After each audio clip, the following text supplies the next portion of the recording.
Pemirsa, kawasan ekonomi khusus atau KEK kini menjadi salah satu penggerak utama roda perekonomian di Indonesia. Tak terkecuali kehadiran KEK Kura-Kura Bali yang diproyeksikan menjadi ikon destinasi baru dan tak hanya bagi Bali, namun juga bagi pariwisata nasional sekaligus mampu bersaing dengan negara-negara tetangga. Hal ini disampaikan langsung oleh Sekretaris Jenderal Dewan Nasional KEK Edwin Manansang saat meninjau perkembangan kawasan strategis tersebut.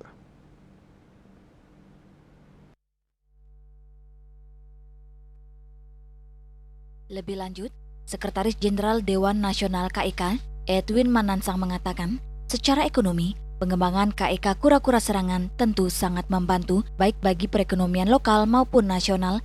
Hingga saat ini, seluruh KEK di Indonesia telah mengumpulkan nilai investasi mencapai 353 triliun rupiah dan berhasil membuka lapangan kerja bagi sekitar 280.000 orang. Ia pun berharap KEK Kura-Kura Bali dapat terus berkembang, mampu menyerap tenaga kerja lebih luas, sekaligus mengangkat produk-produk usaha mikro, kecil, dan menengah atau UMKM.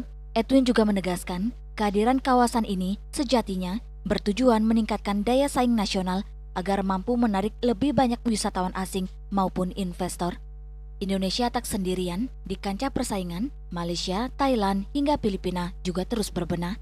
Oleh karena itu, KEK Kura-Kura Bali hadir dengan keunggulan tersendiri, di antaranya kawasan marina serta hunian berkelas tinggi yang direncanakan akan dibangun. Secara ekonomi tentunya sangat membantu ya, kita dalam pengembangan KEK ini kita akan mendorong bagaimana dukungannya terhadap ekonomi, baik ekonomi itu lokal maupun ekonomi nasional. Sampai saat ini seluruh KEK di Indonesia sudah mengumpulkan investasi sebanyak 353 triliun rupiah dan juga sudah menghasilkan membuka lapangan kerja 280.000 orang.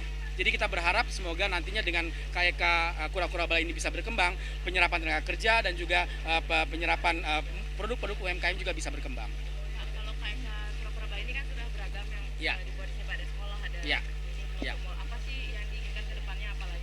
Ya, bagaimana kita meningkatkan daya saing sebenarnya. Daya saing kita bagaimana kita menarik masuknya wisatawan asing maupun investor.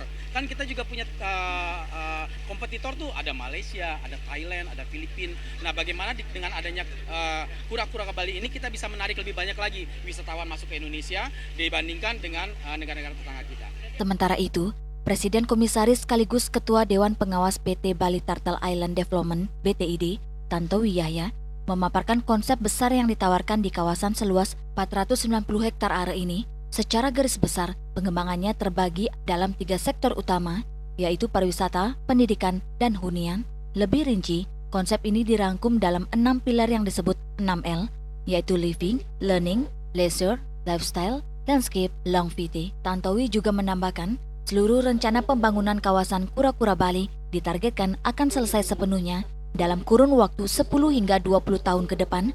Namun, tahap-tahap pembangunan akan terus berjalan bertahap dan pencapaian yang diraih saat ini menjadi langkah awal yang patut dirayakan sebelum melangkah ke tahap pembangunan berikutnya. Ya, kita punya planning. Insya Allah dalam waktu 10-20 tahun, semua planning itu akan selesai, akan terrealisir.